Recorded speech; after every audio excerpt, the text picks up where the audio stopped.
Hello, my lovelies. My name is Kendra, and as promised in my last video, today we're going to talk about anxiety. Anxiety is the most common mental illness in America, affecting 40 million people.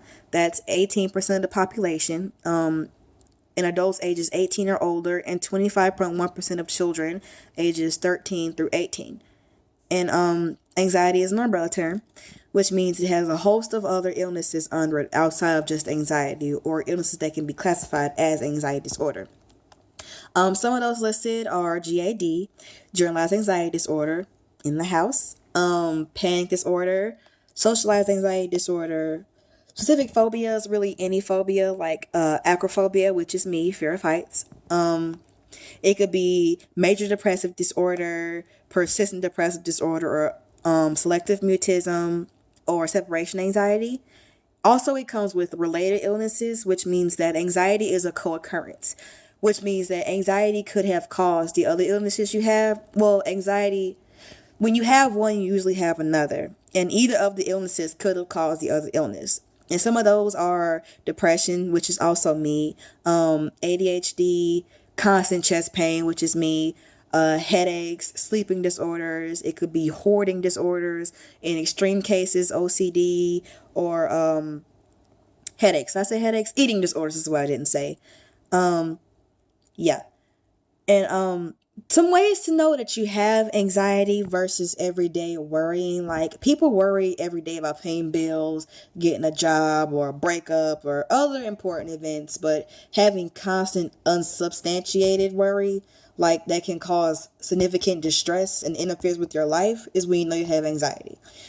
Regular worrying is having anxiety or sadness or a little bit of trouble sleeping after a traumatic event, maybe a week or so, like after a car wreck.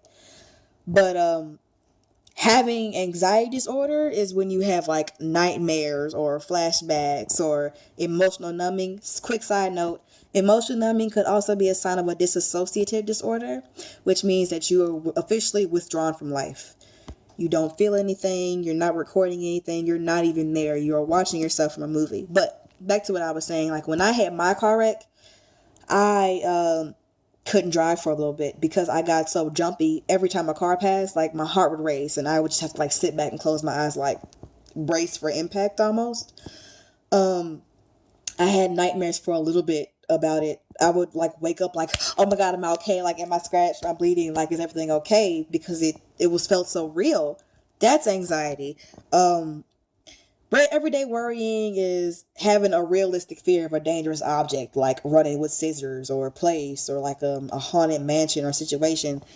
Having anxiety is irrational fear or avoidance of a place or an object or a situation. Like, I can't step on a ladder bigger than like 2 feet because I have a like acrophobia. Like, I will literally get up there and have a panic attack and like fall off. Like, it's so bad. Like, so bad. Like, certain things, like I don't like skin or like sharing objects because like I have like getting sick or like touching, like I don't know. It's just weird. Like, touching stuff like makes me feel like just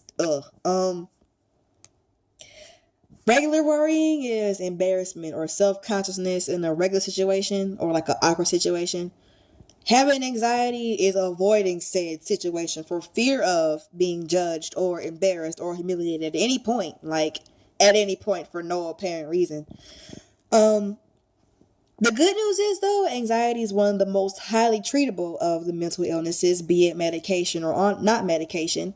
Since I didn't want to take medication, I decided to do meditation, which helped me a lot because during meditation, you make your mind blank and you can reflect on what's going on around you. Or if you're trying to detox from a week, you can just reflect and help yourself out of it instead of having to have something else help you. Good exercise and a good diet, and everybody says is the miracle cure, but it really is, because a balanced anything else can help out in balanced hormones, because nowadays there's hormones and everything, but vitamins and minerals also help too.